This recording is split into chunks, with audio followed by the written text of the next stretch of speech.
A very smoky car. என் ரசிகர்களுக்கு சத்தியம் செய்கிறேன், எங்கள் அணி நிச்சயம் ஒரு நாள் அவர்களை பெருமைப்படுத்தும் என வருத்தமாக நடிகர் அஜித்குமார் பேசியுள்ளது இணையத்தில் வைரலாகி வருகிறது.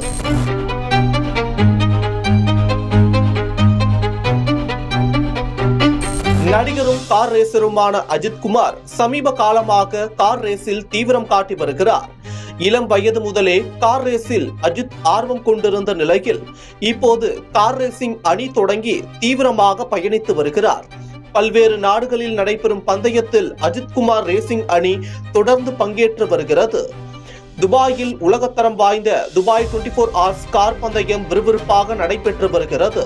இந்த போட்டியில் நடிகர் அஜித்குமார் நடத்தி வரும் அஜித்குமார் ரேசிங் அணி பங்கேற்றுள்ளது. இந்நிலையில் கார் பந்தயத்தின் போது எதிர்பாராத விதமாக அஜித்குமார் ரேசிங் அணியின் கார் தீப்பிடித்து எரிந்தது பெரும் பரபரப்பை ஏற்படுத்தியது. அஜித்குமார் ரேசிங் அணியின் கார் பந்தய களத்தில் சீறி பாய்ந்து கொண்டிருந்த போது திடீரென காரின் என்ஜின் பகுதியில் இருந்து புகை கிளம்பியது. சில நொடிகளிலேயே கார் தீப்பிடித்து எரிய தொடங்கியது. அப்போது காரை ஓட்டிச் சென்ற வீரர் நிலைமையை உணர்ந்து உடனடியாக செயல்பட்டு காரை நிறுத்தினார். இந்த விபத்து குறித்து முதற்கட்ட விசாரணையில் காரின் என்ஜின் கோளாறு காரணமாகவே தீ விபத்து ஏற்பட்டதாக தெரிவிக்கப்பட்டுள்ளது.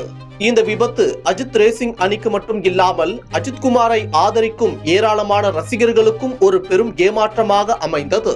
அஜித்துக்காக ஏராளமான ரசிகர்கள் இந்த கார் ரேஸை நேரில் பார்க்க குவிந்திருந்த நிலையில் இந்த விபத்து ஏற்பட்டதால் பெரும் ஏமாற்றம் அடைந்தனர்.